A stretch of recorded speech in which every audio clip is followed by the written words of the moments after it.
ఇంట్లో ఉన్న బంగారాన్ని విడిపించి ఆ రోజు ఆన్లైన్ రేటుకే మేము కొంటాం. Sharma gold company. నమస్కారం, సుమన్ టీవీకి స్వాగతం. ఈ అక్టోబర్ 2వ తారీఖున సూర్యగ్రహణం రానుంది. ఈ సూర్యగ్రహణ ప్రభావం భారతదేశంపై ఎంతవరకు ఉంటుంది, ఏ సమయంలోనే ఈ సూర్యగ్రహణం రాబోతుంది, ఎటువంటి నియమాలు ఈ గ్రహణం సమయంలోనే మనం పాటించాల్సిన అవసరం ఉంటుంది, ఈ విషయాన్ని తెలియజేసేందుకు మనతో పాటు ఉన్నారు శ్రీచక్రపీఠ వ్యవస్థాపకులు, ప్రముఖ జ్యోతిష శాస్త్ర పండితులు ప్రదీప్ జోషి గారు మనతో పాటు ఉన్నారు. గురుగారిని అడిగి మరిన్ని విషయాలు తెలుసుకుందాం. గురుగారు నమస్కారం. శ్రీమాత్రే. గురుగారు, అక్టోబర్ 2వ తారీఖున సూర్యగ్రహణం. ఈ సూర్యగ్రహణం చాలా సంవత్సరాల తర్వాత మళ్ళీ వస్తుంది ఇటువంటి సూర్యగ్రహణం అని చెప్తున్నారు. చాలా ప్రముఖమైనటువంటి సూర్యగ్రహణంగా చెప్తున్నారు. ఏంటి విశేషం, ఈ సూర్యగ్రహణ విశేషం? శ్రీ గురుభ్యో నమః. శ్రీమాత్రే నమః. అచింత్య వ్యక్త రూపాయ నిర్గుణాయ గుణాత్మని సమస్త జగదాధారమూర్తయే బ్రహ్మణే నమః. శ్రీమాత్రే.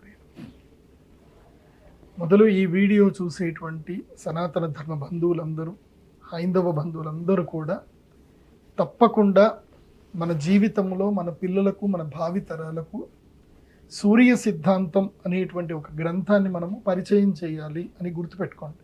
ప్రతి ఒక్కరు కూడా చదవవలసిన గ్రంథం సూర్య సిద్ధాంతం. ఇది అంటే మా తరం వరకు, అంటే మేము పుట్టే తరం, మాకన్నా ముందు తరం వరకు ఈ యొక్క పుస్తకము ఎవరికీ తెలియదు. ఇప్పుడు మీడియా పుణ్యమాని అందరికీ తెలిసింది కాబట్టి ఇప్పుడు అందరికీ ఈ యొక్క పుస్తకము PDF రూపంలో దొరుకుతుంది. మీరు గూగుల్లో ఎక్కడైనా సరే సూర్య సిద్ధాంతం PDF అని కొడితే మీకు పుస్తకం డౌన్లోడ్ అవుతుంది. ఆ పుస్తకంలో చాలా అద్భుతమైన విషయాలు ఉంటాయి. ట్రిగ్నోమెట్రీ, జామెట్రీ, గ్రహాలంటే ఏంది, గ్రహాల గతి ఏంది, ఇవన్నీ కూడా మేము చెప్పడం కాదు, సాక్షాత్తు మీరే చదువుకోవచ్చు. కాబట్టి ఇది అందరూ తెలుసుకోండి. ఎందుకు ఈ విషయం చెప్తున్నాను అంటే, ఈ అవగాహన లేనితనం, ఇది ఏంటంటే కనుక అవగాహన లేనితనం. అంటే ఇప్పుడు ప్రదీప్ జోషి ఎవరు అని అంటే, నేను MA Sanskrit, MA astrology, MSc yoga therapy, PhD in astrology ఇంత చదువుకున్నాను. నేను ఆస్ట్రాలజీలో PhD చేసి డాక్టరేట్ పట్టాని తీసుకున్నాను. 8 సంవత్సరాలు PhD చేసి 600 పేజీల పుస్తకాన్ని రాసి సబ్మిషన్ చేస్తే ఏదో అమ్మవారి దయ వల్ల, కంచి కామాక్షి అమ్మవారి దయ వల్ల డాక్టరేట్ వచ్చింది. అంటే నేను చెప్పేదానికి ఒక విఘ్నత ఉంటుంది. ఎవరు ఇష్టం వచ్చినట్టు వాళ్ళు చెప్తే వినేది, మీరు వినేటప్పుడు మీరు జాగ్రత్తగా వినాలి. ఎవరు చెప్తున్నారు, ఎవరి ద్వారా మనం నేర్చుకుంటున్నాము, ఆయన ఏం చదువుకున్నాడు, ఆయన తెలివేంటి, ఆయన గురువేంటి, ఆయన విద్యాభ్యాసం ఏంటి అని తెలుసుకొని మీరు ముందుకెళ్తే బాగుంటుంది. ఇప్పుడు సూర్యగ్రహణం సంభవించబోతుంది. ఈ సూర్యగ్రహణాన్ని ఏమంటారు అంటే రింగ్ ఆఫ్ ఫైర్ అంటారు. అంటే ఎట్లాగైతే కంకణం అనేటువంటి కంకణగ్రాస సూర్యగ్రహణం ఇది.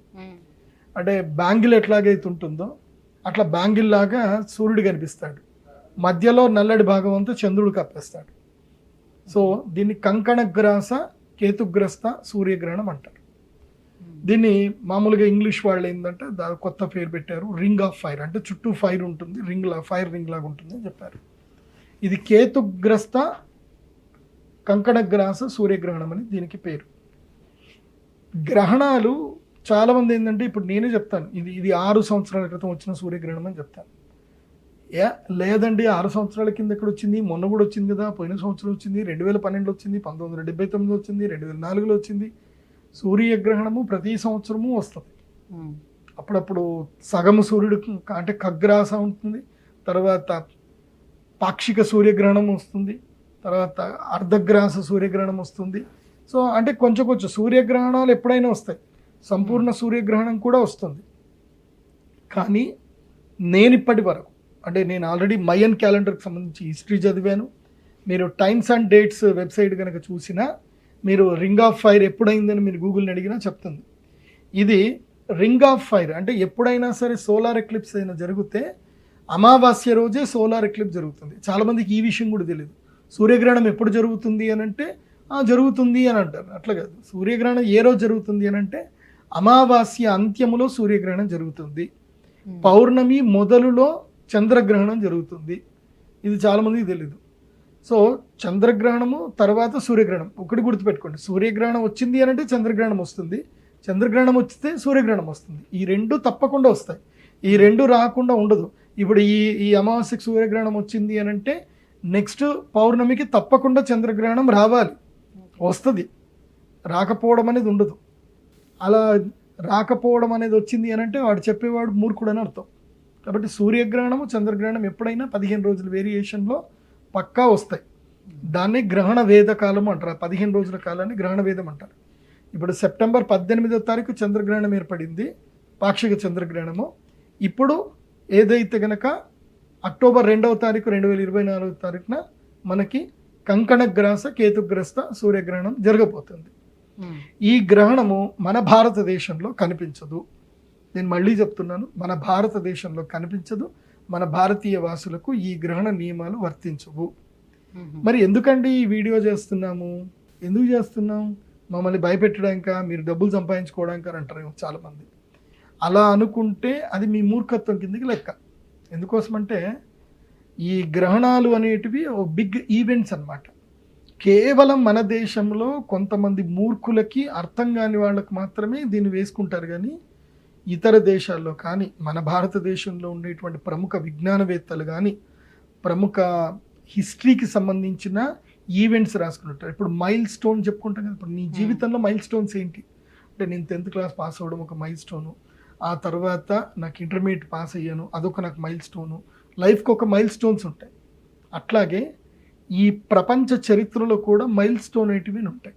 ఆ మైల్ స్టోన్స్ ఏంది అనేది ఏమంటే, ఆ హిస్టరీలో ఏవైతే చేంజెస్ జరుగుతాయో, ప్రకృతిలో ఏవైతే చేంజెస్ జరుగుతాయో అవన్నీ కూడా సూర్యగ్రహణం తర్వాతనే జరుగుతాయి. అందుకే సూర్యగ్రహణాన్ని ప్రపంచ మేధావులు, ఖగోళ శాస్త్రవేత్తలు, అదేవిధంగా ప్రపంచ విపత్తుకు సంబంధించిన అబ్జర్వేషన్ చేసేటువంటి రీసెర్చర్స్ అందరూ కూడా సూర్యగ్రహణం సంభవిస్తుంది అని అంటే భయపడతారు, ఆలోచన చేస్తారు, రాసుకుంటారు, నోట్స్ రాసుకుంటారు.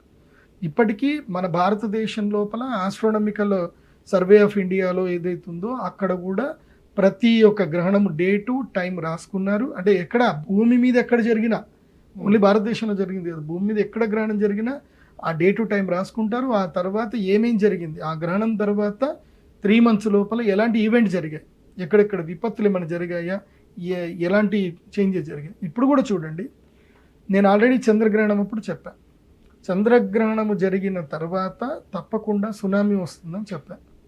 ఇదిగో జపాన్లో సునామీ వచ్చింది, నిన్ననే సునామీ వచ్చింది జపాన్లో. ఎర్త్కి వచ్చింది, సునామీ వచ్చింది. జపాన్లో ఎప్పుడు భూకంపాలు వస్తాయి, కానీ గ్రహణం తర్వాత ఎందుకు రావాలి? అది నేను చెప్పినప్పుడు ఎందుకు రావాలి అని అంటే, ఇది జరుగుతుంది, ఇది ప్రకృతిలో జరగబోయి. ఇప్పుడు మన భారతదేశంలోనే ఎలాంటి సూర్యగ్రహణం దీని ఎఫెక్ట్ ఉండదని అంటున్నారు కాబట్టి, సో ఈ సూర్యగ్రహణం వెళ్ళిన తర్వాత కూడా ఎటువంటి విపత్తులు భారతదేశంలో ఉండవంటారా? అదే చెప్తున్నా, సూర్యగ్రహణము ఆచార విచారాలకు మాత్రమే భారతదేశంలో వర్తించదు. అంటే సూతకం మైల, తర్వాత గ్రహణ నియమాలు అంటే ఏంటి, దేవస్థానాలు మూసేయడము, ఇల్లు మొత్తం కడగడాలు, ఇంట్లో ఆహార పదార్థాల మీద దర్బలు వేసుకోవడాలు, అదేవిధంగా గ్రహణం ప్రారంభమయ్యే ముందు పట్టు స్నానము, విడుపు స్నానము, ఆ తర్వాత గ్రహణం కన్నా ముందు 6 గంటల ముందు భోజనం చేయకపోవడము, గ్రహణం విడిచిన తర్వాత స్నానం చేయడము, ఈ నియమాలన్నీ ఏం అవసరం ఇవి వర్తించవు. కానీ గ్రహణ ప్రభావ రీత్యా ఏవైతే గనక విపత్తులు, మార్పులు ఏవైతే సంభవించాలో అవి భూలోకంలో ఎక్కడైతే గ్రహణం కనిపిస్తుందో అక్కడ 100% ఉంటాయి, ఎక్కడైతే కనిపించదో అక్కడ 50% ఉంటాయి. అంటే ఈ గ్రహణము వల్ల ఏ రాశుల వారికి గ్రహణం సంభవిస్తుందో, అంటే కొన్ని రాశుల వారికి గ్రహణం కీడు అని ఉంటుంది, ఆయా రాశుల వారికి పర్సనల్ లైఫ్లో డిస్టర్బెన్స్లు జరుగుతాయి. ఇక్కడ ఎవరికైతే లాభం జరగాలో వాళ్ళకి లాభం జరుగుతుంది, నష్టం జరగాల్సిన వాళ్ళకి నష్టాలు అయితే జరుగుతాయి. గ్రహణము జరిగినప్పుడు భూలోక వాసులందరికీ గ్రహణ ప్రభావం అందరికీ ఉంటుంది. కనబడే చోట 100%, కనబడని చోట 50%. గ్రహణ నియమాలు మాత్రం వర్తించవు, మిగతా అన్ని వర్తిస్తాయి. అది గుర్తుపెట్టుకోండి. ఎందుకోసం అంటే ఇది ప్రకృతి రీత్యా జరగాల్సిన విపత్తులన్నీ అన్నీ జరుగుతాయి. అందుకే మీరు వృద్ధ వాసిష్ఠ సంహిత చదవండి. వృద్ధ వాసిష్ఠ సంహిత చదివితే మీకు అర్థమవుతుంది. పుస్తకాలు చదవకుండా నోటికి వచ్చింది మాట్లాడతా అంటే అది కరెక్ట్ కాదు. అది దేనికైనా ఎందుకోసం అంటే ఈ శాస్త్రము, ఈ యొక్క విజ్ఞానము, ఇది నేను పుట్టినప్పుడు పుట్ల, మా తాతలు పుట్టినప్పుడు పుట్ల, భూమి పుట్టినప్పుడు పుట్టాయి ఇవన్నీ కూడా. సో కొన్ని లక్షల సంవత్సరాల నుంచి ఈ యొక్క కల్చర్ అనేది, పద్ధతి అనేది వస్తుంది. దాన్ని మనం పాటించడం తప్ప దాన్ని వేలెత్తి చూపించే అధికారం, హక్కు మనకు లేదు. పాటిస్తే పాటించండి, లేకపోతే పాటించకండి. అయితే ఈ రింగ్ ఫైర్ సూర్యగ్రహణం వల్ల ఎలాంటి ఎఫెక్ట్ ఉంటుంది తర్వాత? మీరు అడిగినట్టుగా రింగ్ ఆఫ్ ఫైర్ రింగ్ అంటే ఆఫ్ ఫైర్. ఈ రింగ్ ఆఫ్ ఫైర్ మనకి ఏం సూచిస్తుంది? ఇప్పుడు ఉదాహరణకి మీరు మధ్యలో ఉన్నారు, మన మధ్యలో ఉన్నాం, చుట్టూ అగ్ని ఉంది అంటే అర్థం ఏంటిది? భయము అని అర్థం. అంటే చుట్టూ అగ్ని మనల్ని కమ్ముకోబోతుంది అని అర్థం. సో రింగ్ ఆఫ్ ఫైర్, కంకణగ్రాస సూర్యగ్రహణం ఏం చెప్తుంది అని అంటే నువ్వు కంకణం కట్టుకోవాలి, రాబోయే కాలము విపత్కాలం రాబోతుంది, కంకణం కట్టుకోవాలి. దానికి సూచనని మనకిప్పుడు తెలిసింది. ఏది? లేటెస్ట్గా ఈ చంద్రగ్రహణం అయిపోయిన వెంటనే ఇదే సమయం లోపల గౌరవ ముఖ్యమంత్రి చంద్రబాబు నాయుడు గారు స్టేట్మెంట్ ఇచ్చారు. ఏమని? సనాతన ధర్మ బంధువులందరికీ ముఖ్య ప్రామాణికమైనటువంటి హిందువులందరికీ ఒక వెన్నుపూస లాంటిది. శరీరానికి వెన్నుపూస ఎంత ముఖ్యమో హైందవ ధర్మానికి తిరుమల తిరుపతి దేవస్థానం అంత ముఖ్యం. తిరుమల తిరుపతి దేవస్థానం అనేది లేదంటే హైందవ ధర్మం లేనట్టు. ఆ వెన్నుపూసకి క్యాన్సర్ వచ్చింది. ఇప్పుడు ఆ వెన్నుపూసలో మాల్ న్యూట్రిషన్ జరిగింది. ఏంది అని అంటే లడ్డు లోపల ఏదైతే హిందువులు అసహ్యించుకుంటారో, ఏదైతే అసలు జీవితంలో చూడకూడదు అనుకుంటారో, ముట్టకూడదు అనుకుంటారో, అసలు చూడకూడదు అనుకుంటారు, దాని మాట కూడా వినద్దు అనుకుంటారు, అలాంటిది హిందువులందరితోటి తినిపించేశారు మీరు. గొడ్డు మాంసము, తర్వాత ఏది పంది మాంసానికి సంబంధించిన ఫ్యాట్ అట, ఈ చేపల ఫిష్ ఆయిల్ అట, ఏవేవో అన్నీ ఏవైతే అసహ్యమైన ఎన్ని ఉన్నాయో అవన్నీ కూడా కలిపేశారు దాని లోపల అని ఆయన చెప్పారు. అది ఎంతవరకు వాస్తవం అనేది నేనైతే అమ్మవారికి దండం పెట్టుకుంటాను. అది అబద్ధం అని తేలితే బాగుంటుంది, అప్పటికైనా మీకు కొంచెం కన్నీళ్ళు కాచకుండా బాధపడకుండా ఉంటాం. లేకపోతే ఏంటంటే ఇన్ని రోజుల నుంచి మేము చేస్తున్న వ్రతము దీక్ష, పుట్టినప్పటి నుంచి వ్రత దీక్ష చేస్తున్నాం. మాంసం ముట్టకూడదు, మాంసం తినకూడదు, గుడ్డే ముట్టం, గుడి ముడితేనే స్నానం చేస్తాం.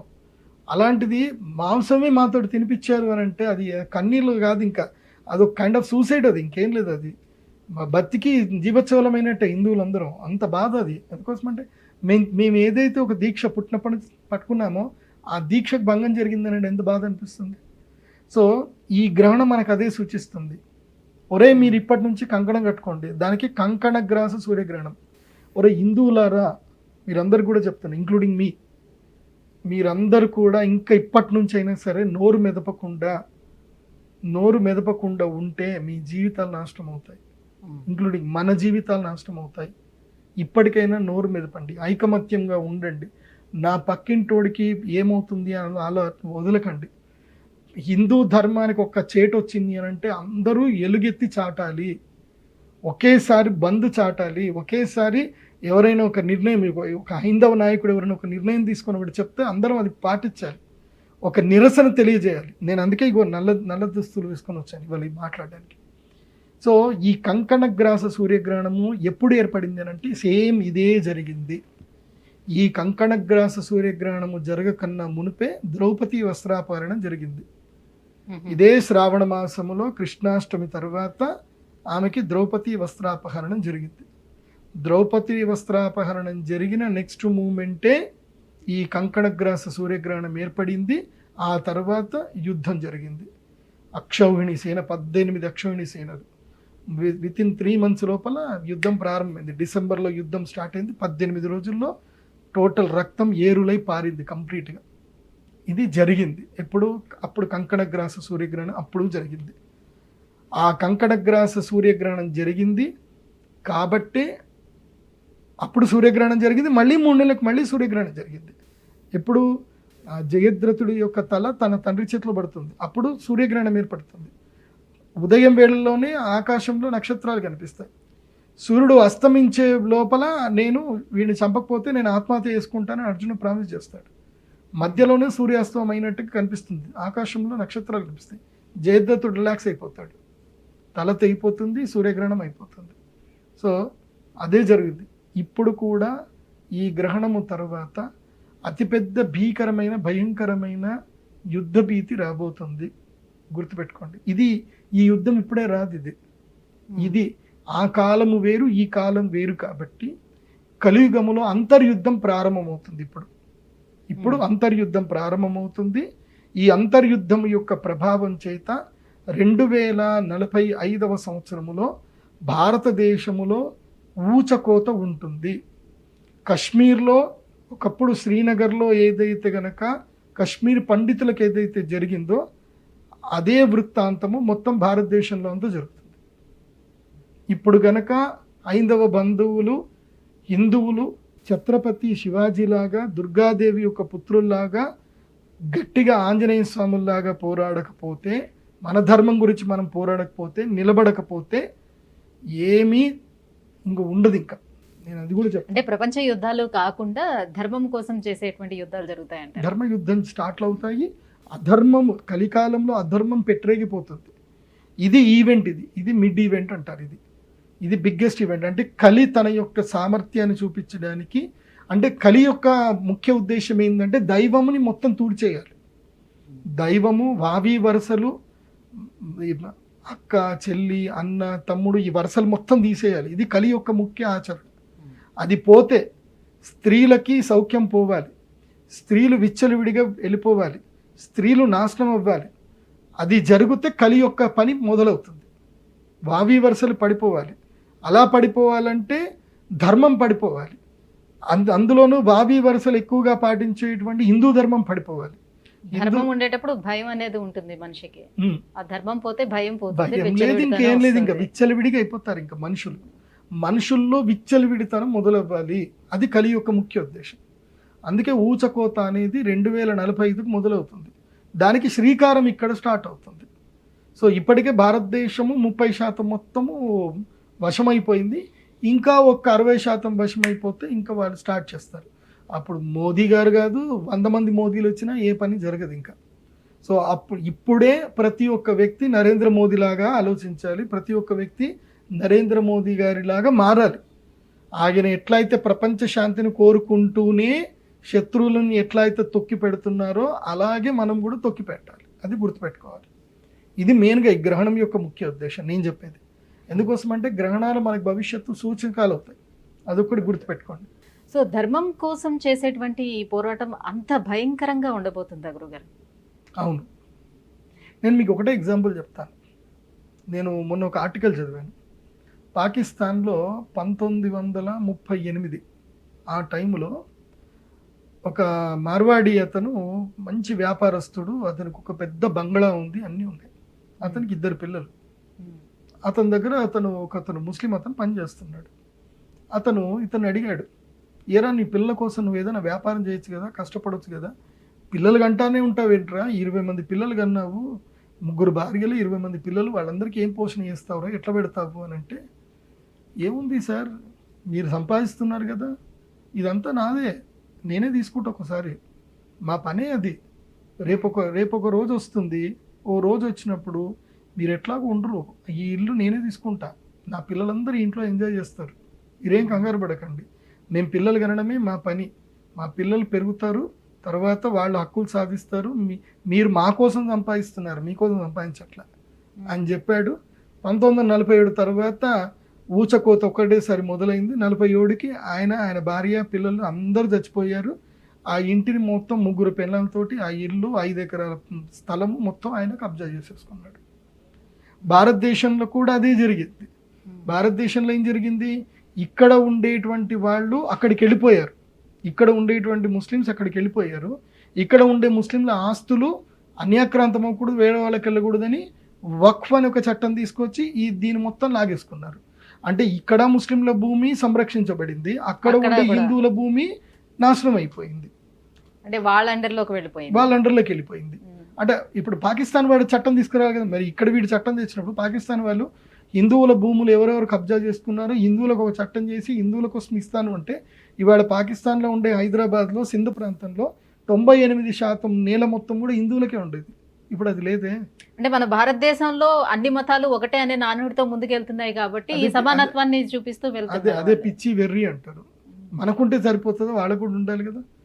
ఇవాళ తమిళనాడులో ఒక దేవస్థానం మొత్తం వగ్భూమిని తీసేసుకుంటున్నారు.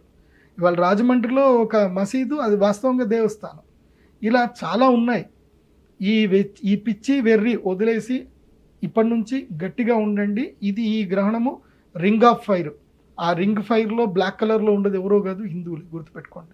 అంటే నిన్న మొన్నటి వరకు దేవాలయాల్లో ఉన్నటువంటి ఆ విగ్రహాలనే ధ్వంసం చేయడం వరకు వచ్చింది. ఇప్పుడు కంప్లీట్ గా ధర్మాన్ని నాశనం చేయడం కోసం ధర్మాన్ని నాశనం చేస్తారు, ధర్మం పాటించే వాళ్ళని ఇబ్బందులు పెడతారు. అందుకే నేను చెప్తున్నాను, జాగ్రత్తగా ఉండండి. గురుగారు, మరి ఈ సూర్యగ్రహణం తర్వాత అంటే కొన్ని రాశుల మీద ఇది ప్రభావం చూపిస్తుందని అంటున్నారు కదా, ఏ రాశుల మీద ప్రభావం చూపించే అవకాశం ఉంటుంది? వాళ్ళు ఏమైనా పరిహారాలను పాటించుకోవాల్సిన అవసరం ఉంటుందా? ఈ సూర్యగ్రహణము కన్యా రాశిలో సంభవిస్తుంది, హస్తా నక్షత్రంలో కన్యా రాశిలో సంభవిస్తుంది. కాబట్టి హస్తా నక్షత్రం వారికి, కన్యా రాశి వారికి ఈ సూర్యగ్రహణము చాలా కీడుననేది ఇస్తుంది. కాబట్టి అక్టోబర్ 2వ తారీఖు నుంచి అక్టోబర్ 18వ తారీఖు వరకు మళ్ళీ చంద్రుడు పూర్ణచంద్రుడు దర్శనమయ్యేంత వరకు ఈ 15 రోజుల పాటు భవానీ దీక్షలు స్వీకరించండి. ఏ వాద విభేదాలకు పోకూడదు, ఎక్కడికి వెళ్ళకూడదు, దూర ప్రయాణాలు పనికిరాదు. 2 వీలర్ నడిపించినప్పుడు జాగ్రత్తగా వెళ్ళండి. అనారోగ్య పరిస్థితులు వస్తాయి, రోగాలు వస్తాయి. కొంచెం సమస్య టైం బాగాలేదు ఎవరికి? కన్యా రాశి వారికి. 4 రాశుల వారికి బాగా ఉండదు, 4 రాశుల వారికి బాగా ఉంటుంది, 4 రాశి వారికి సామాన్యంగా ఉంటుంది. అవి ఏ ఏ రాశిలో చెప్తాను, జాగ్రత్తగా చూసుకోండి. ఇది పరాశర సంహిత ప్రకారం చెప్తున్నాను. ఇంతకు మునుపు నేనే చెప్పాను, అది వేరే సాంప్రదాయ ప్రకారము, గర్గ సాంప్రదాయ ప్రకారం చెప్పాను. ఇప్పుడు పరాశర సంహిత ప్రకారం చెప్తున్నాను. ఇది యాక్యురేట్. కలవు పరాశర ఉచ్యతే అని చెప్పేసి అన్నారు కాబట్టి, ఇంతకు మునుపు నేనే ఒక వీడియో చేశాను, అందులో వేరే రాశులు చెప్పాను. అది కాకుండా అది అప్పుడు ఆ సమయానికి నాకు అదే అవైలబుల్ ఉంది కాబట్టి అప్పుడు అది చెప్పాను. కాబట్టి అది కాకుండా దీన్ని ఫాలో అవ్వండి. ఇది కొంచెం ఇదంతా జాగ్రత్తగా వినండి. ఇది ఎప్పుడైనా సరే గ్రహణం ఏర్పడినప్పుడు కన్యా రాశిలో గ్రహణం ఏర్పడింది. గ్రహణం ఏర్పడిన రాశి నుంచి, గ్రహణం ఏర్పడి ఏదైతే రాశిలో గ్రహణం ఏర్పడుతుందో తమ రాశి నుంచి ఆ గ్రహణ రాశి, తమ రాశి నుంచి ఆ గ్రహణ రాశి 12వ స్థానము, 8వ స్థానము, 4వ స్థానము, 1వ స్థానము అవుతే గనక వారికి కీడు. అంటే తమ రాశి నుంచి, ఇప్పుడు ఉదాహరణకి తులారాశి, కన్యా రాశి వారికి ఎక్కడ జరుగుతుంది అంటే తమ యొక్క జన్మస్థానం జరుగుతుంది. అంటే 1వ రాశిలో సూర్యగ్రహణం ఏర్పడుతుంది కాబట్టి కన్యా రాశి వారికి ఈ గ్రహణం అరిష్టము. అలాగే తులారాశి వారికి తమ రాశి నుంచి 12వ రాశిలో ఈ యొక్క గ్రహణం జరుగుతుంది కాబట్టి తులారాశి వారికి కూడా ఈ గ్రహణము అరిష్టము. అదేవిధంగా కుంభరాశి వారికి తమ రాశి నుంచి 8వ స్థానములో ఈ గ్రహణం జరుగుతుంది కాబట్టి కుంభరాశి వారికి అరిష్టము. అదేవిధంగా మిథున రాశి వారికి తమ రాశి నుంచి 4వ స్థానంలో ఈ యొక్క గ్రహణం సంభవిస్తుంది కాబట్టి వాళ్ళకు కూడా అరిష్టం. అయితే ఈ అరిష్టాలు ఏ విధంగా ఉంటాయని చెప్తాను.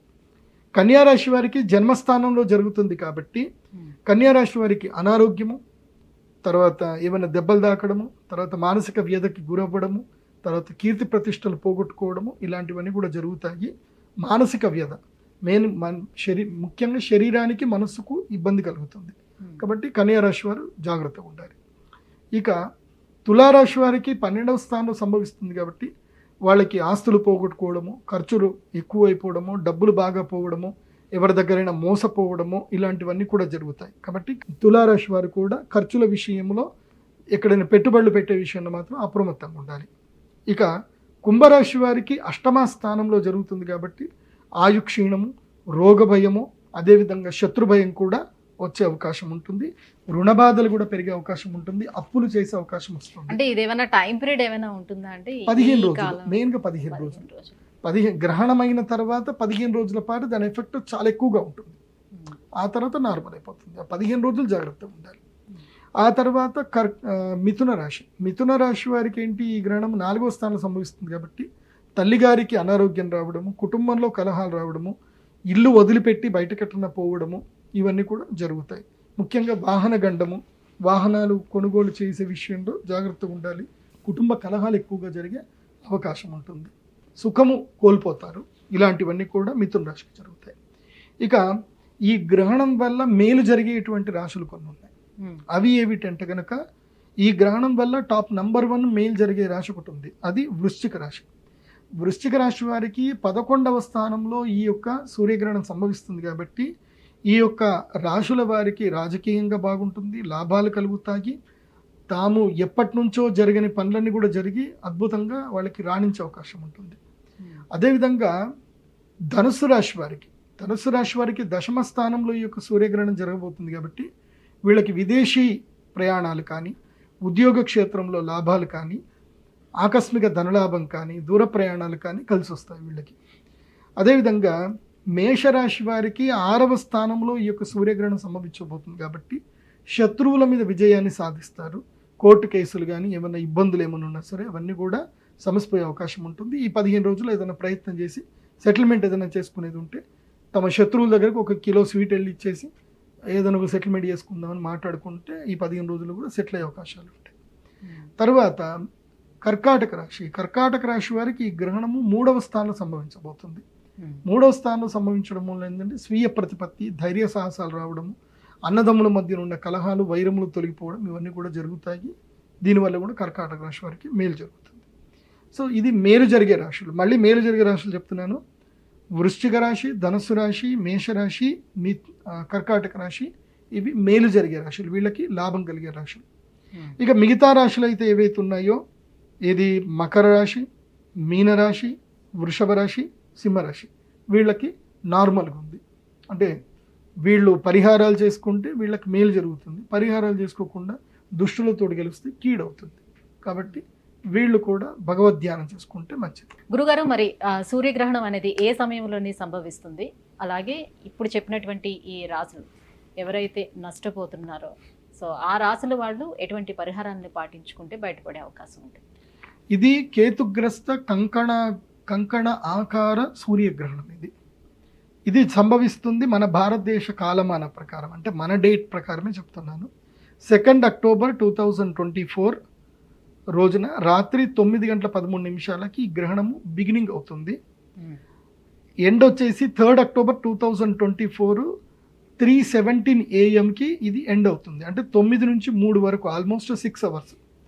కానీ ద పీక్ టైం అనేది వచ్చేసి మాత్రం అంటే కంకణగ్రాస సూర్యగ్రహణం కనబడే ప్రదేశం మాత్రం మెక్సికో ప్రదేశంలో కనిపిస్తుంది. మనకి రాత్రి సమయము, అంటే మనకు రాత్రి అమెరికాలో కనిపిస్తుంది, ఉత్తర అమెరికాలో, దక్షిణ అమెరికాలోను, మెక్సికో, కెనడా ఆ ప్రాంతంలో కనిపిస్తుంది. మీరు timesandDate.com అనే ఒక వెబ్సైట్లోకి వెళ్తే కనుక ఈ కంకణగ్రాస సూర్యగ్రహణం ఎక్కడ కనిపిస్తుంది అనేది ఉంటుంది. ఈ కంకణగ్రాస సూర్యగ్రహణం కేవలం 4 నిమిషాలు మాత్రం కనిపిస్తుంది. ఆ 4 నిమిషాలు మాత్రం అద్భుతమైన పర్వకాలము. అది అర్జెంటీనాను ఎక్కడో కనిపిస్తుంది. అది మీకు timesandDate.com వెబ్సైట్లో కొడితే మీకు వచ్చేస్తుంది, గూగుల్లో కొట్టినా వచ్చేస్తుంది. Where can see that ring of fire solar eclipse అని కొడితే తెలిసిపోతుంది. సో దీని యొక్క బిగినింగ్ వచ్చేసి మన కాలమాన ప్రకారం మనం పూజలు ఎప్పుడు ఎవరైనా యజ్ఞ యాగాదులు ఏమైనా చేసుకున్నాం. ఎందుకోసం అంటే నేను గ్రహణం వచ్చిన ప్రతిసారి నేను గ్రహణ సమయంలోనే చేయాల్సిన అవసరం ఉంటుందా? గ్రహణ సమయంలోనే నేను ప్రతిసారి పూజ చేస్తాను. అది భారతదేశంలో జరిగినా ఎక్కడ జరిగినా నేను గ్రహణ సమయంలో పూజ చేస్తాను. ఎందుకోసం అంటే అది పర్వకాలం, ఇట్స్ అద్భుతమైన వండర్ఫుల్ టైం. అది ఆ టైంలో పూజ చేస్తే అద్భుతాలు జరుగుతాయి జీవితం లోపల. నేను ఆ పూజ చేయటం వల్ల ఎంతోమందికి అద్భుతాలు జరిగాయి. ఒక పేషెంట్ ఉండే, ఆ అమ్మాయికి కాళ్ళు విపరీతమైన మంట, నొప్పి. అమ్మాయికి వాళ్ళ పేరెంట్స్ తిరిగిన హాస్పిటల్ లేదు, కలవని న్యూరాలజిస్ట్ లేరు, ఎవరైనా మాకేం తెలియదు అంటారు. మెడిసిన్స్ ఇస్తారు, తగ్గదు. ఎప్పుడు 24/7 ఆ అమ్మాయి కాళ్ళకి ఫ్యాన్ వేసిందే ఉండాలి. 24/7 కింద కాలు పెట్టరాదు ఆ అమ్మాయికి. వాళ్ళకి నరకం వాళ్ళ పేరెంట్స్కి. ఇక్కడనే సనత్ నగర్లో ఉంటారు వాళ్ళు. ఆ పేరెంట్స్ ఒక నమ్మకంతో నా దగ్గరకు వచ్చారు, గురుగారు మా పాపకు సొల్యూషన్ చూపించాను నేను. పాపం వాళ్ళు ఫీజు కూడా కట్టారు. నేను చూసి ఫీజు వాపస్ ఇచ్చేసాను. దీనికి నేను ఇప్పుడు సొల్యూషన్ ఇప్పుడు చెప్పలేను, నాకు టైం కావాలి అని చెప్పి ఈ యొక్క రావణ సంహిత పుస్తకం చదివాను. ఒక కేసు వచ్చింది, ఒకళ్ళకి నేను సొల్యూషన్ ఇవ్వలేకపోతే నేను ఫీజు తీసుకోను. కానీ ఇది ఒక ఛాలెంజ్ నాకు.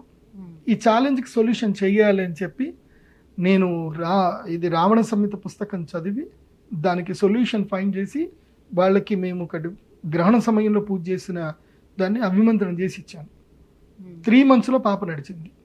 నార్మల్ అమ్మాయి లాగానే అందరిలాగా పరిగెత్తుంది. ఇప్పుడు అంత బాగుంది ఇప్పుడు ఆ పాప. అంటే గురుగారు, ఇప్పుడు గ్రహణ సమయంలో జనరల్లీ దేవతలు వాళ్ళ శక్తిని కోల్పోయి ఉంటారు అని చెప్తారు కదా, ఆ సమయంలో మనం పూజ చేసుకుంటే ఎట్లా మనకి మంచి జరిగే అవకాశం ఉంటుంది? సింపుల్. ఇప్పుడు మీరు అద్భుతమైన వ్యక్తి, మీ దగ్గర కోట్ల రూపాయలు ఉన్నాయి, మీరు రోల్స్ రాయల్ వేసుకొని మీరు వెళ్తున్నారు కారులో. కాకపోతే మీరు ఎక్కడో రంపచోడవరం దగ్గర అడవిలో వెళ్తున్నారు. సడన్గా మీకు 4 టైర్లు పంక్చర్ అయిపోయాయి. మీకు అక్కడ చుట్టూ ఎవరూ కనిపించట్లా. మీ దగ్గర డబ్బులు ఉన్నాయి, అన్నీ ఉన్నాయి. మీ మొబైల్లో ఛార్జింగ్ అయిపోయింది, మీ మొబైల్ లేదు. ఇప్పుడు మీరు ఒక కామన్ మ్యాన్ అవునా కాదా? అప్పుడు అక్కడ వెళుతున్నటువంటి ఒక వ్యక్తి, అయ్యో మేడం ఏం సమస్య వస్తుంది, మీరు కూర్చోండి అని చెప్పి తమ ఇంటికి తీసుకెళ్ళి మీకు ఇంత భోజనం పెట్టి అర్ధరాత్రి మీరు తెల్లారిదాకా ఆగండి అని చెప్పి మీకు కూర్చోబెట్టి మీకు సెక్యూరిటీ ఇచ్చి తర్వాత ఆ 4 టైర్లు పంక్చర్ అంతా క్లియర్ చేసి మీకు కరెక్ట్గా మధ్యాహ్నం 12 గంటల సమయానికి మీ చేతికి తాళం ఇచ్చి ఇంకెళ్ళండి మేడం అని అంటే మీకు ఎంత బాగుంటుంది. ఆ తర్వాత మీరు అతనికి ఆ టైంలో సహాయం చేసినందుకు మీరు ఏమి ఇవ్వగలుగుతారు చెప్పండి? మీరు ఎంతైనా ఇవ్వగలుగుతారు. అతను ఏదైనా అడిగితే ఎందుకోసమంటే అది లైఫ్ అండ్ డెత్. అక్కడ ఏది పులులు తిరుగుతున్నాయో ఏదో తిరుగుతున్నాయి, ఏదో అనర్థం జరగబోతుంది. ఆ టైంలో అతను మిమ్మల్ని ప్రొటెక్ట్ చేశాడు.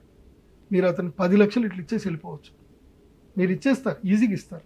ఎందుకోసమంటే మీ రోల్స్ రాయల్ కారు వర్తే 7 కోట్ల వర్తు. 7 కోట్ల కారుకి మీ ప్రాణం అంటే ఇంకా 70 కోట్లు వేసుకోండి. దానికి వర్త్ కాపాడినందుకు వాడికి 7 లక్షలు ఇచ్చినా 7 కోట్లు ఇచ్చినా ఎంత ఇచ్చినా తక్కువని.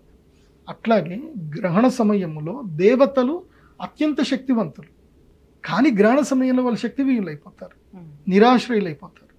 సో వాళ్ళకి మనము శక్తిని ఇవ్వాలంటే వాళ్ళకి ప్రొటెక్షన్ చేయడానికి మనము శ్రీమాతృ ధ్యానం చేయాలి. శ్రీమాతృ ధ్యానం చేసి వైశ్రవణ కుబేర తంత్రం అంటారు. అంటే దేవతల యొక్క సైన్యం ఏంటంటే యక్షులు దేవతల యొక్క సైన్యం. యక్షులకి సాధ్యమైందంటూ ఏమీ ఉండదు, అసాధ్యం అంటూ ఏమి ఉండదు వాళ్ళకి యక్షులకి. అలాంటి యక్షులకి మనము అప్పుడు శక్తిని ఇవ్వాలి. యక్షదేవతలకు శక్తి ఇస్తే దేవతల్ని వాళ్ళు సంరక్షిస్తారు. దేవతల్ని వాళ్ళకి ఏవి అనర్థం రాకుండా సంరక్షిస్తారు. ఆ తర్వాత గ్రహణం అయిపోయిన తర్వాత ఈ యక్షదేవతలకు మనము యజ్ఞం ద్వారా ఎనర్జీ ఇచ్చాం కాబట్టి యక్షరాజు ఎవరు అంటే కుబేరుడు సిరి సంపదలు ఇస్తాడు, సౌభాగ్యాలు ఇస్తాడు, అన్నీ ఇస్తాడు. దేవతలు కూడా మనకి ఏ గ్రహ బాధలు ఏం రాకుండా చూసుకుంటాడు. అందుకే ఇంపాసిబుల్ అనేటివన్నీ కూడా గ్రహణ సమయంలో పాసిబుల్ అవుతాయి.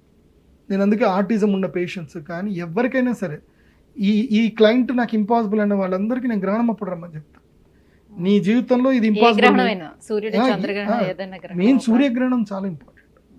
చంద్రగ్రహణం కూడా ఇంపార్టెంట్, కాకపోతే చంద్రగ్రహణం స్ట్రెంత్ కొంచెం తక్కువ ఉంటుంది, సూర్యుడికి స్ట్రెంత్ ఎక్కువ. ఎందుకోసమంటే చంద్రుడు కూడా సూర్యుడి ద్వారానే వెలుగుతాడు. సూర్యుడు వెలుగుతాడు. సూర్యుడే లేడనుకో చంద్రుడు కూడా లేనట్టేగా. చంద్రగ్రహణములో చంద్రుడికి మధ్యన భూమి మాత్రం వస్తుంది, సూర్యుడికి మధ్యన భూమి వస్తుంది. సూర్యుడు వెలుగులోనే ఉంటాడు, అంటే హాఫ్ ఆఫ్ ద స్ట్రెంత్ ఉంటుంది. సూర్యుడు యాక్టివ్గానే ఉన్నాడు. కానీ సూర్యగ్రహణంలో ఏం జరుగుతుందంటే చంద్రుడు డీయాక్టివేట్ అవుతాడు, సూర్యుడు డీయాక్టివేట్ అవుతాడు. అందుకే సూర్యగ్రహణం అప్పుడు గ్రహస్థితిలో చూస్తే కుండలిలో సూర్యుడు, చంద్రుడు, రాహు ముగ్గురు ఉంటారు. అందుకే సూర్యగ్రహణం చాలా ప్రభావమైంది. అత్యంత ఎనర్జీ శక్తినిచ్చే సూర్యగ్రహణం. అందుకే నేను గ్రహణ సమయంలో పూజలు చేసిన వాళ్ళకి ఇంపాసిబుల్ అనేవి పాసిబుల్ జరుగుతున్నాయి. నా లైఫ్లో నాకు ఇంపాసిబుల్ అనేవి పాసిబుల్ అయిపోయినాయి. నన్ను ఎవరైతే దిగజారుదామని చెప్పి చూశారో ఆ వ్యక్తులే మొత్తం కింద పడిపోయి మళ్ళీ నా కాళ్ళ దగ్గర వచ్చి కూర్చున్నారు. నా జీవితంలో జరిగింది. నన్ను నాశనం చేద్దాం అనుకున్న వ్యక్తే నా కాళ్ళ దగ్గర వచ్చి సారీ అని క్షమాపణ చెప్పి నా కాళ్ళ దగ్గర కూర్చునే స్థితికి వచ్చింది. గ్రహణ సమయంలో ఎందుకు మరి టెంపుల్స్ అన్ని కూడా క్లోజ్ చేస్తారు? అదే చెప్తున్నాను. ప్రతి ఒక్క ద్విజుడు, బ్రాహ్మణుడు, పురోహితుడు తమ జీవితాన్ని ఇతరుల కోసం ధారపోస్తారు. వాళ్ళు వేరే వాళ్ళ కోసం వాళ్ళు పూజలు చేస్తారు. గ్రహణ సమయం ఒక్క గంట సేపు వాళ్ళు పూజ చేసుకుంటే వాళ్ళు కనుక ఎనర్జీ సంపాదించుకుంటే వాళ్ళు మళ్ళీ గ్రహణం వచ్చేంతసేపు వాళ్ళ ఎనర్జీని అందరికీ పంచవచ్చు. ఒక్క గ్రహణం సింపుల్. నార్మల్ టైం వేరు, గ్రహణం టైం వేరు. మీకు ఇందాక ఒక ఎగ్జాంపుల్ చెప్పాను. మీకు నార్మల్గా హైవే పైన రోడ్ టైర్ పంక్చర్ అయితే మీరు 100 రూపాయలు ఇచ్చి టైర్ పంక్చర్ చేయించేసుకుంటారు, 1000 రూపాయలు ఇచ్చి పంక్చర్ చేయించుకుంటారు. అదే ఎక్కడో ఎడారిలోకి వెళ్ళిపోయి ఎక్కడో అన్నోన్ ప్లేస్లో మీకు ఏదైనా అనర్థం జరిగితే మీరు 1,00,000 రూపాయలు ఇచ్చి పని చేయించుకుంటారు. So depends on the situation. అట్లాగే గ్రహణ సమయంలో ఒక్క స్వాహకారం, గాయత్రి మంత్రముతో ఒక్క స్వాహకారం ఇస్తే నార్మల్ సమయంలో 1,00,000 స్వాహకారాలు ఇచ్చినంత పుణ్యం వస్తుంది. ఒక్కటే ఒక స్వాహకారం అంటే ఇంత నెయ్యి వేస్తే గ్రహణ సమయంలో 1,00,000 స్వాహకారాలు చేసినంత పుణ్యం వస్తుంది. అందుకే లలితా సహస్రాలు కూడా చెప్తారు, గ్రహణ సమయంలో లలితా సహస్రం చదువుకోవాలి. కోటి లింగాలను ప్రతిష్టాపన చేసినంత పుణ్యం వస్తుంది గ్రహణ సమయంలో కనుక చేస్తే. సూర్యగ్రహే మహానద్యౌ ప్రతిమా సన్నిధౌ వా జప్త్వా సిద్ధమంత్రో భవతి.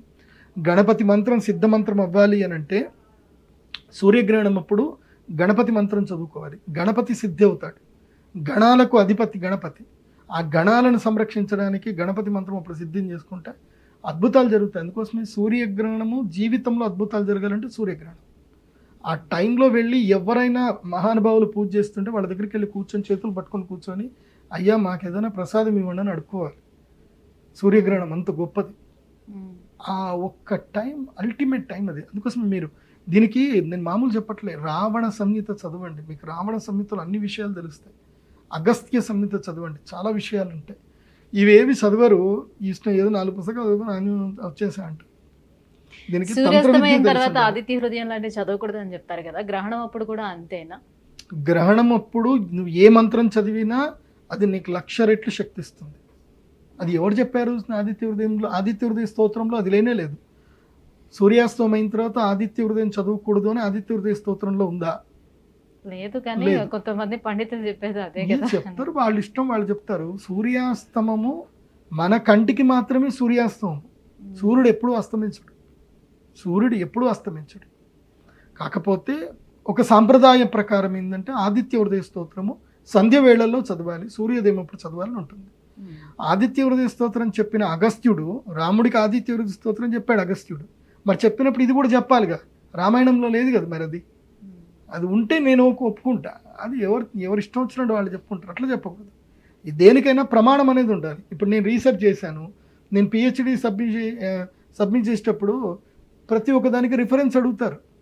మాకు వైవా ఉంటుంది, వైవా అప్పుడు అడుగుతారు, నువ్వు ఈ కంటెంట్ చెప్పావు ఏంది, వాట్ ఈస్ ద రిసోర్స్, దీని ప్రమాణం ఏంది అని అడుగుతారు. మా దగ్గర ప్రమాణం ఉంటుంది. మీరు కంచిపీఠం వెళ్ళి చూడండి, కంచి స్వాముల ముందు అందరూ కూర్చు జ్యోతిష పండితులు అందరూ డిస్కస్ చేస్తూ ఉంటారు. వాళ్ళు నోటికి వచ్చింది మాట్లాడడానికి లేదు, ప్రమాణం చెప్పి మాట్లాడాలి. సో ప్రమాణం లేకుండా మాట్లాడుతా అంటే కుదరదు. కాబట్టి ఈ కేతుగ్రస్త కంకణ సూర్యగ్రహణ సమయంలో అందరూ కూడా మేము అరిష్ట నివారణ తంత్ర యాగం చేస్తున్నాము. నా pradeepjoshi.com వెబ్సైట్ విజిట్ అవుతే డీటెయిల్స్ అన్నీ ఉంటాయి. ఈవెన్ కౌంట్ డౌన్ కూడా ఉంటుంది, గ్రహణం ఎప్పుడు స్టార్ట్ అయిపోతుందో కౌంట్ డౌన్ కూడా ఉంటుంది. చూసుకొని మీరు గ్రహణంకి రండి. గురుగారు, గ్రహణ సమయంలోని గర్భిణీ స్త్రీలకు కూడా ఏమైనా నియమాలు చెప్తూ ఉంటారు కదా, ఈ టైంలోనే ఎటువంటి నియమాలు వాళ్ళు పాటించాలి? సింపుల్, ఎక్కడైతే గ్రహణం కనిపిస్తుందో అక్కడ గర్భిణీ స్త్రీలు మాత్రం తప్పకుండా ఎట్టి పరిస్థితుల్లో బయటకు రాకూడదు, ఇంట్లోనే పడుకోవాలి. ఇంట్లో ఎక్కడ వెలుతురు పడకుండా చూసి పడుకోవాలి. ఎక్కడ మెక్సికో, అమెరికా, కెనడా ఎక్కడెక్కడ కనిపిస్తుందో ఆ ప్రాంతం వారు మాత్రం తప్పకుండా గ్రహణ నియమాలు పాటించాలి. తప్పకుండా గర్భం మీద చేతులు పెట్టుకోవాలి, ఒకవైపు తిరిగి పడుకోవాలి కానీ సుషుప్తి అవస్థకి వెళ్ళకూడదు, అంటే పూర్తి నిద్రావస్థ వెళ్ళకూడదు.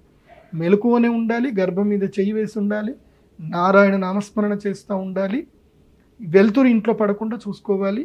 ఆహారం తినకూడదు, పండ్లు పలహారాలు తినొచ్చు, పాల పదార్థాలు తినకూడదు, మంచినీళ్ళు తాగొచ్చు. ఇది అయితే ఇండియాలో ఉండేటువంటి వాళ్లకు గ్రహణ నియమాలు లేవు, కానీ ఈ గ్రహణ ప్రభావం, సూర్యకిరణ ప్రభావం ఎక్కడైనా ఉంటుంది. కాబట్టి గర్భిణీ స్త్రీలు ఇంట్లోనే ఉండండి. రాత్రి 8 గంటల నుంచి ఉదయం 5 గంటల వరకు ఇంట్లోనే ఉండండి, ఎక్కడికి బయటకు రావద్దు. ఒకవేళ గనక మీకు బాత్రూమ్లు బయట ఉన్నాయి, బయటకు రావాల్సి వస్తుంది అని అంటే దుప్పటి కప్పుకొని గొంగడి బట్ట ఏదైనా కప్పుకొని బయటకు రండి. కాకపోతే నేను గర్భిణీ స్త్రీలకు చెప్పేది ఏంటంటే, from the 1st month onwards అనుకోండి, కన్సీవ్ అయిన దగ్గర నుంచి 9th మంత్ ఇంకా రేపు డెలివరీ అవుతుందన్న వరకు ఉన్న గర్భిణీ స్త్రీలు అందరికీ చెప్తున్నాను, మీరు 2 అక్టోబర్ రోజున కంప్లీట్గా హౌస్ అరెస్ట్ అయిపోండి. ఎక్కడికి బయటకు వెళ్ళకండి. ఉద్యోగాలు ఏమైనా ఉంటే మీరు మానేసేయండి, కావాలంటే ఆ రోజు లీవ్ పెట్టుకోండి. ఇండియాలో అంటే ఇంక రాత్రి వస్తుంది కాబట్టి ఇంక నిద్రించే సమయం రాత్రి అయినా ఉదయమైనా ఆ గ్రహణ వేధ అనేది గర్భిణీ స్త్రీల మీద పడుతుంది. వేద ఉంటుంది కాబట్టి ముఖ్యంగా 7, 8, 9 నెలల గర్భం ఎవరికైతే ఉంటుందో వాళ్ళకి గర్భవేద ఉంటుంది. అది ఎక్కడ జరిగినా గర్భవేద ఉంటుంది. కాబట్టి ఎక్కడి బయటకు వెళ్ళకండి. అక్టోబర్ 2వ తారీఖు హౌస్ అరెస్ట్ అయిపోండి, ఇంట్లోనే ఉండండి, ఫోన్ దూరం పెట్టండి, చక్కగా భాగవతం పుస్తకం చదవండి. ఇంకా అంతకుమించి ఏం చేయకండి. మంచిగా పడుకోండి, మంచిగా తినండి. అన్నం తినొచ్చు, ఇండియాలో ఉండేవాళ్ళు భోజనాలు అన్నీ చేయొచ్చు, ఏదైనా తినొచ్చు, తినడానికి ఏ దోషం లేదు. వీళ్ళు నిద్రావస్థలో ఉంటారేమో కదా, 9 గంటల సమయం పడుకోండి, హ్యాపీగా పడుకోండి. సుషుప్త అవస్థలు కూడా వెళ్ళిపోవచ్చు. ఇండియాలో ఉండేటువంటి వాళ్ళు హ్యాపీగా పడుకోవచ్చు. 8 నుంచి 5 దాకా హ్యాపీగా పడుకోండి. 8 గంటలకే పడుకోండి. మీకు నిద్ర ఎప్పుడు 5 గంటల తర్వాత ఎప్పుడు మెలుగుతుంది అప్పుడు లేవండి. కాకపోతే మధ్యలో లేస్తే మాత్రం బయటకు అయితే వెళ్ళకండి. వెళ్ళాల్సి వస్తే దుప్పటి కప్పుకొని వెళ్ళండి, అంతకుమించి ఏం లేదు. కాబట్టి మేము ఆచరిస్తున్న ఈ వైశ్రవణ తంత్ర యాగములో ఎవరైనా మీ గోత్రనామాలు చెప్పించుకొని కూడా జాయిన్ అవ్వచ్చు. మళ్ళీ ఇది అనుకుంటున్నారేమో, ఇది ఏదో చెప్పి ప్రదీప్ జోషి సంపాదించుకుండే అనుకుంటున్నారేమో. నేను ₹1 సంపాదించుకునేది లేదు. మీరు పెట్టేదంతా అమ్మవారి ఆలయ నిర్మాణానికే పెడుతున్నాము. నా పర్సనల్ లైఫ్లో నేను సంపాదించుకున్న కన్సల్టేషన్ ఫీజు తోటి నేను సంవత్సరానికి హ్యాపీగా సంపాదించుకుంటున్నా. ఏది నేను వేరే రియల్ ఎస్టేట్ బిజినెస్లోనే హ్యాపీగా సంపాదించుకుంటున్నా. మీరిచ్చే గోత్రనామాలు చెప్పించుకునే డబ్బులతోటి నేను నా పర్సనల్ లైఫ్ అస్సలు వాడుకోను. ఎందుకోసమంటే నాకు తెలుసు అది పెద్ద లత్త. ఆ లత్త నాకు తగ్గించుకోవాల్సిన అవసరం అయితే నాకు లేదు. మీకు ఇష్టం ఉంటే పే చేసుకొని అమ్మవారి దేవాలయ నిర్మాణమే చేస్తాం మేము. నా పర్సనల్ లైఫ్కి అయితే నేను వాడుకోను. సో ఈ సూర్యగ్రహణం ఏ ప్రాంతాల్లో అయితే వస్తుందో, ముఖ్యంగా అమెరికా వంటి దేశాల్లో ఎక్కడైతే వస్తుందో వాళ్ళు ఒకవేళ పూజలు చేయించుకోవాలని అనుకుంటే ప్రదీప్ జోషి గారి వెబ్సైట్ ఏదైతే సార్ మెన్షన్ చేశారో, సో ఆ వెబ్సైట్కి వెళ్ళి డైరెక్ట్గా అక్కడే మీరు పూజకు సంబంధించినటువంటి విధి విధానాలు కూడా ఉంటాయి, మెన్షన్ చేసి ఉంటాయి. సో దాని ప్రకారము ఫాలో అవ్వచ్చు. భారతదేశంలో ఎవరైతే ఈ సూర్యగ్రహణం సమయంలోని పూజ చేయించుకోవాలని అనుకుంటున్నారో సేమ్ అలానే వెబ్సైట్కి వెళ్ళి చేయించుకోవచ్చు, లేదా నేరుగా అయినా సరే కూడా కన్సల్ట్ అవ్వచ్చు. కింద స్క్రోల్ అవుతున్నటువంటి నెంబర్కి కూడా కాల్ చేసి పూజకి సంబంధించినటువంటి మరిన్ని వివరాలు కూడా తెలుసుకోవచ్చు. గురుగారు, ఈ సూర్యగ్రహణానికి సంబంధించి ఎంత ప్రత్యేకమైనది ఈ సూర్యగ్రహణం అని వివరిస్తూ, అట్ ద సేమ్ టైం ఈ సూర్యగ్రహణం ఏ సమయంలో వస్తుంది, ఏ రాశుల వారికి మంచి జరుగుతుంది, ఏ రాశుల వారికి నష్టం జరిగే అవకాశం ఉంది, ఎవరు ఎటువంటి పరిహారాలను పాటించుకోవాలి, ఈ విషయాలన్నీ కూడా ఇంత వివరంగా తెలియజేసినందుకు ధన్యవాదాలు. శ్రీమాత.